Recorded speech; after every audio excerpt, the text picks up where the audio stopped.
Hi, this is Robert Orphanides, and I'm here with head MMA coach George Hickman. George, how you doing? Good, mate. How Thanks, are my you? man. Thanks for coming and taking the time out to have a chat with me. Yeah, So, of course. so George, you're the head MMA coach over here in Tiger Muay Thai. How did this all come about, mate? In 2014, I came from the U.S. and I did the tryouts that they had, Yeah. and made the team and started fighting and stuff in other countries like near Thailand. Yeah. Um, and within maybe 3 to 6 months, I don't remember exactly, I became the wrestling coach and the assistant MMA coach. And then just kind of over time, I don't remember exactly, but it's been probably 3.5 years now. So you've been here 3.5 years now. No, I've been, April will be 5 years. Been But 5 years. yeah, 3.5 years of the head MMA Right. coach. Okay. So, what do you do on a day-to-day basis when you're over here now? What's your schedule like? I bet it's crazy. It's not too crazy.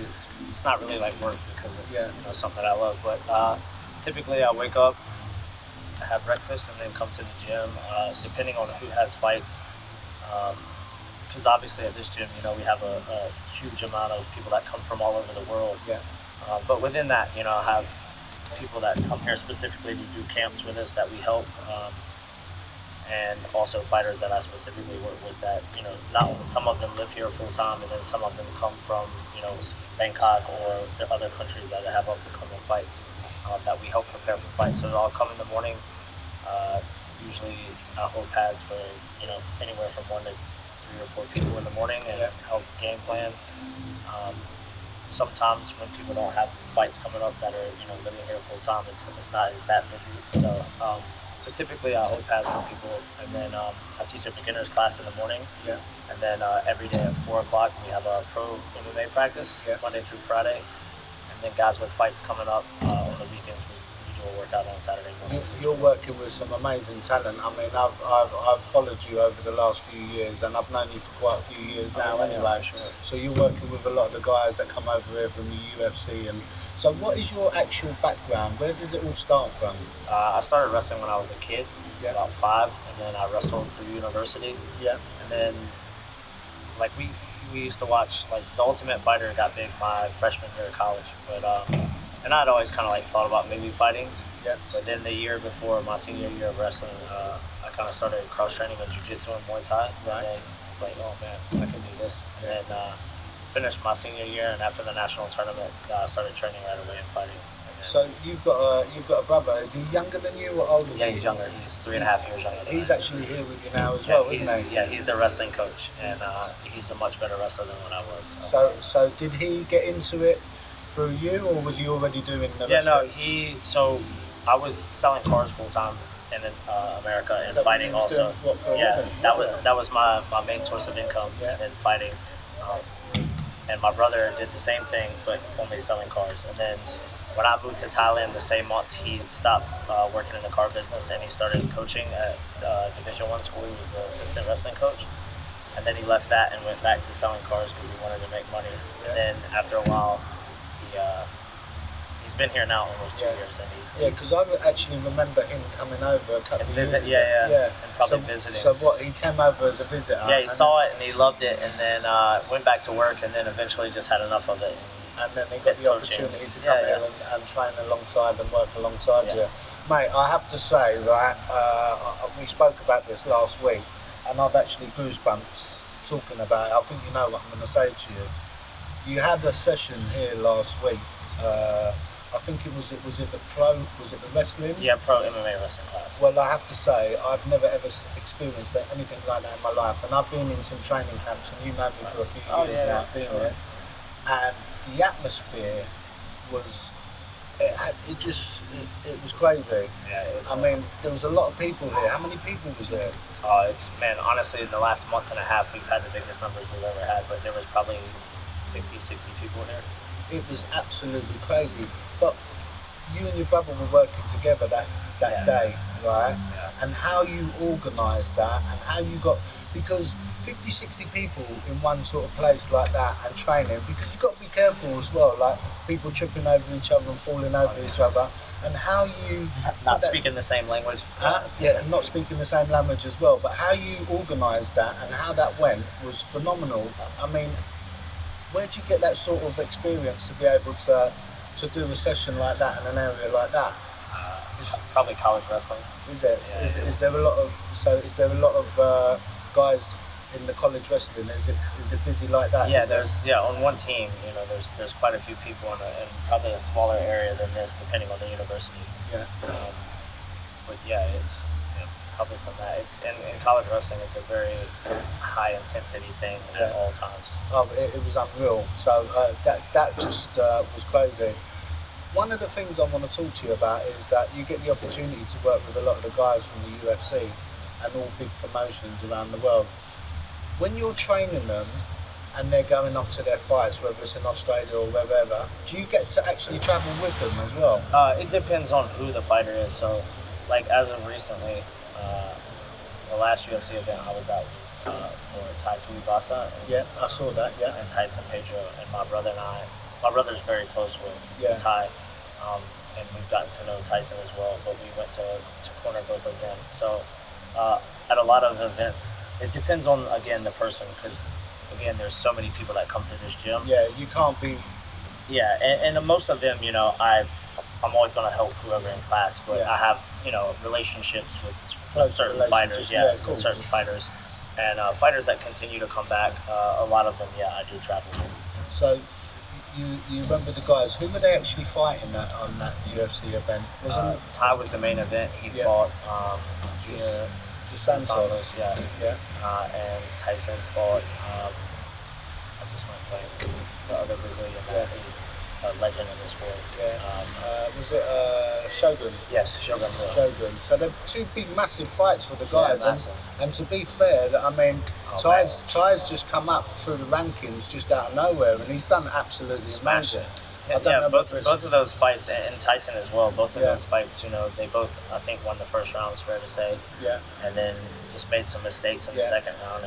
And do you think that's just them gaining more experience? Yeah, as they 100%. Get along? Yeah, because 100%. I think that I've seen these guys train and they're like absolute beasts in there, and they give it 150%. Yeah, 100% experience. I've actually got a Mark Hunt top on because I'm a little bit of a Mark Hunt fan. We love Mark. He comes here as well. I've not had the opportunity to meet Mark. He's an awesome guy. Yeah, and do you actually get the opportunity to train with Mark as well? Yeah, we train with Mark a bit. We help Mark some with the wrestling and stuff like that. Yeah. Man, Mark's a cool OG in the game. Yeah, he's a cool dude. Like if he has any questions or we definitely help coaching him and stuff while he's here training. We didn't corner him or anything like that. But yeah, man, Mark's knowledge. He's been in the game a long time. He's been at it.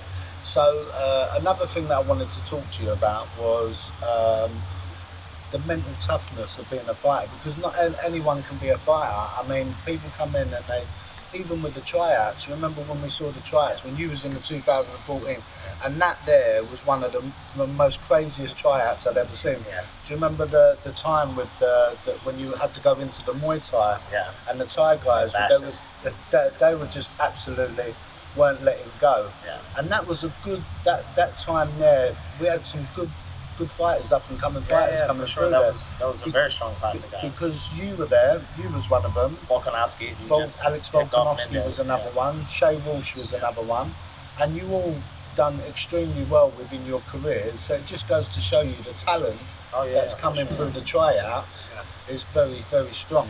Yeah, for sure. So with the fighters, how do you being a fighter as well, how do you overcome these obstacles with the mental toughness? Because that's got to be difficult.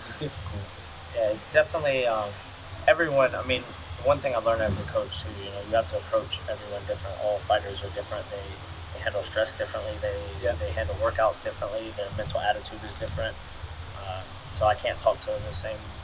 One person is the same I can talk to the other. Compared to another. And it's the same way as when people are in workouts.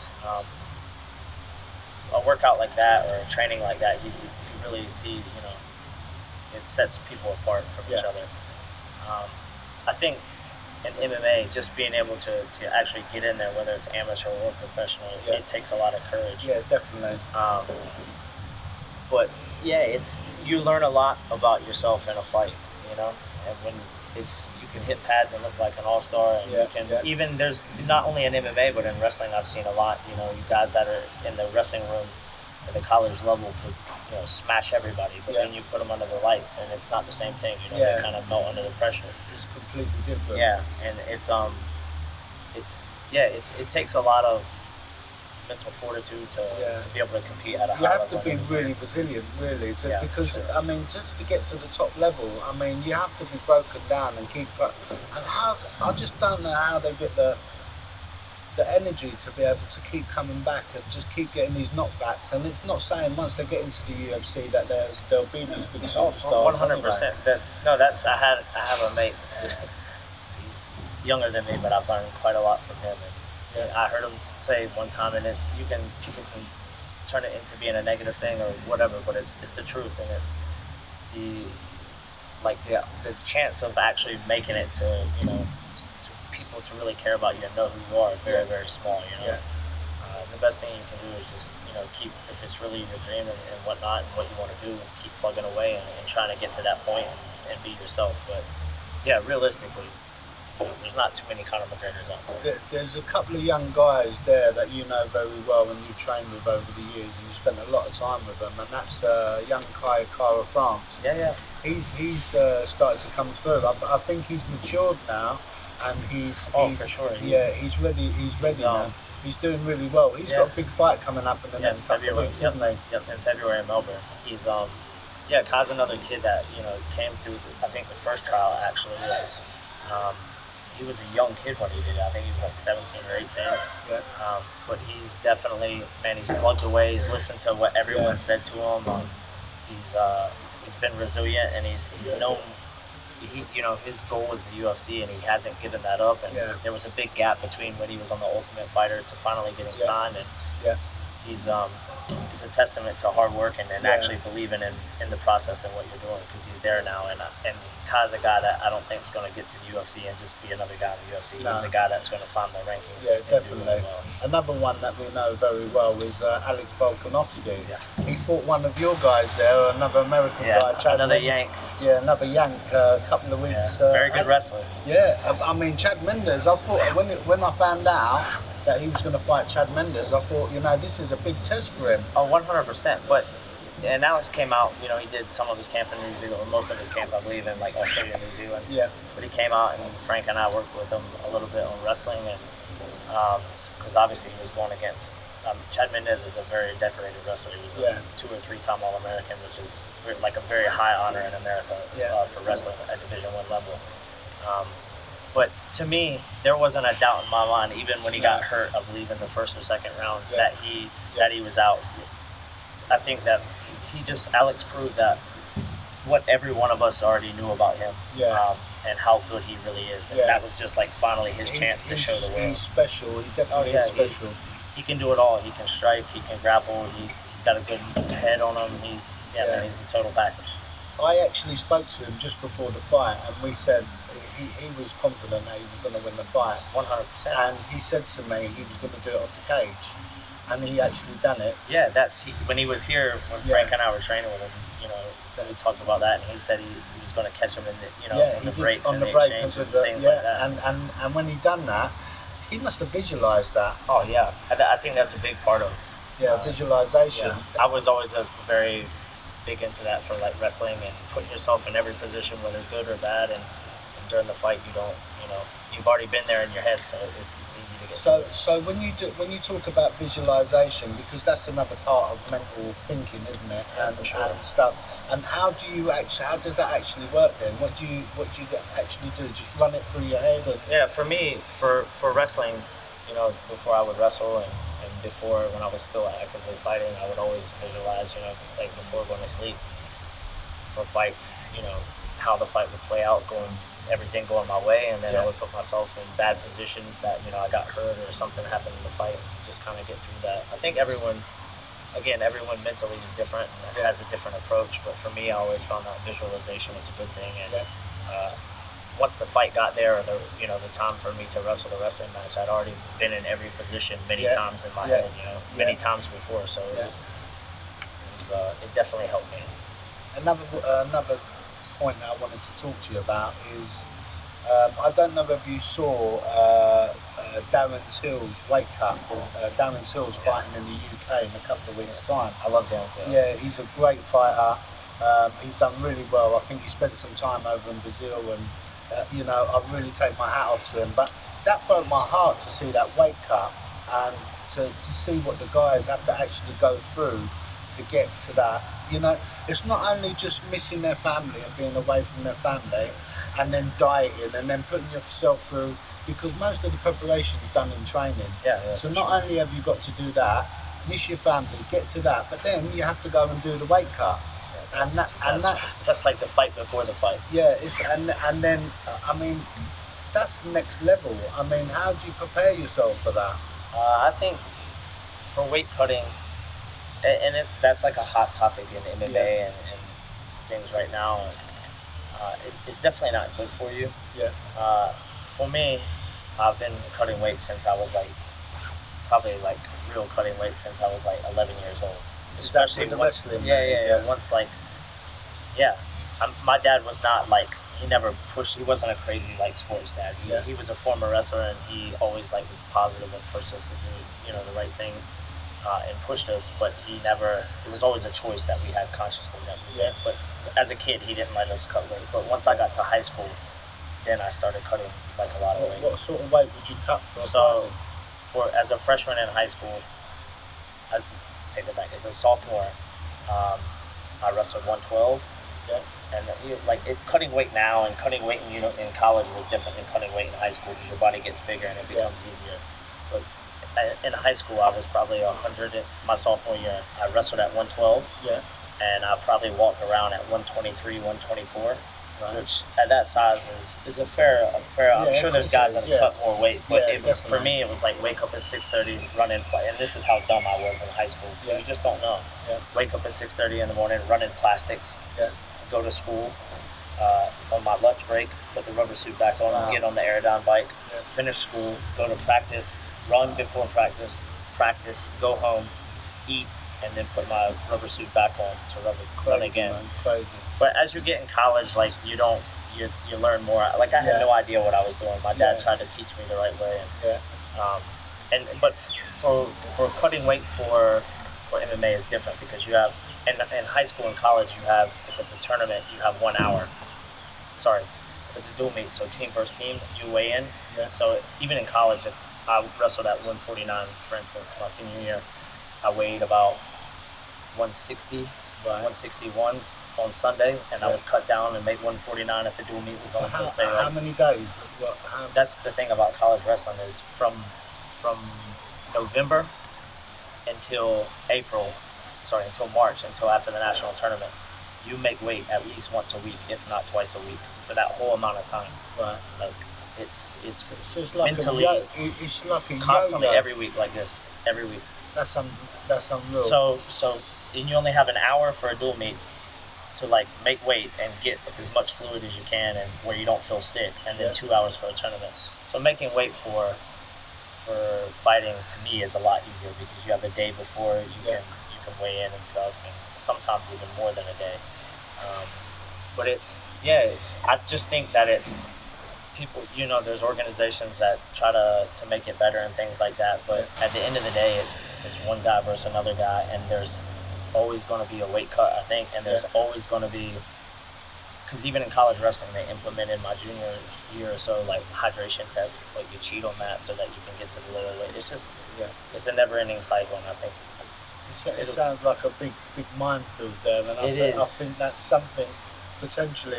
It's definitely not good, but I think we see guys now. Some guys, they cut too much weight, so they move up and they do better. And I'm look, if you're strong enough to do that, 100%. If you're strong enough to go up a weight class, I'm all for that. I think that's what seems to be a lot of the case now, isn't it? Yeah, sometimes and I know in wrestling, because it's happened to me, you're so worried about making your weight and what's going on with your weight all the time that it affects actually getting better as an athlete. So you spend the whole fight camp just worrying about your weight, where you're probably not working on your game plan or whatever it is that you need to do for that You're fight. just worrying about getting yourself prepared weight-wise. Yes. So what would your diet consist of then? So, say for argument's sake now, do you just eat whatever you like now? Yeah, now I eat whatever I want. But if I had a fight, like when I was still fighting, let's say 7-8 weeks out, I have a friend who's like, he does the weight cuts for most of the UFC athletes. Yeah. Or his company does, and he's a good friend, like an old former training partner. So I would just message him, and he would say, get your weight down to this, and I would just do it by like eating chicken and vegetables and things like that, and drinking plenty of water. And then he would actually do my weight cut, like drink this amount of water, eat this, do that. And to me, like, if you're a fighter now and you make if you can afford it, definitely. If you're in the UFC or Bellator and like you make decent money and you don't have a nutritionist, I think it's stupid, because like now you can go, you pay, they do your weight cut, and then the week of the fight, like for like someone like Alex or someone in the UFC, his team will show up, or whatever nutrition it is, and they will cook your meals for you. So that takes so much stress. You can pay like a certain amount of money now. They show up, the team goes, they shop for you, they cook the meals, they ask you what you like. But to me, that's like, it's worth the money. Like, don't be tight, because it takes so much stress off of you having to worry. Well, you're about investing in you, aren't you? 100%. And I really believe in that. But yeah, I think like, especially if you have a big weight cut, you should use a nutritionist. Well, this topic's really important to me, because obviously you're aware of my transformation, what's happened over the last year, and I've done, I think it was £110, but I've been back here now and I've done £16 in the last couple of weeks. That's awesome. And it's opened a lot of doors for me to be able to do that. And even though I've known you for a long time, it's given me the opportunity to sit down and talk to you guys about that. So I just want to thank you for taking the time out, George. That was excellent to meet you and have a good proper chat with you. And thank you for that. I appreciate that. Thank you. And keep on doing what you're doing, bro. I will try my best, mate. I will try my best.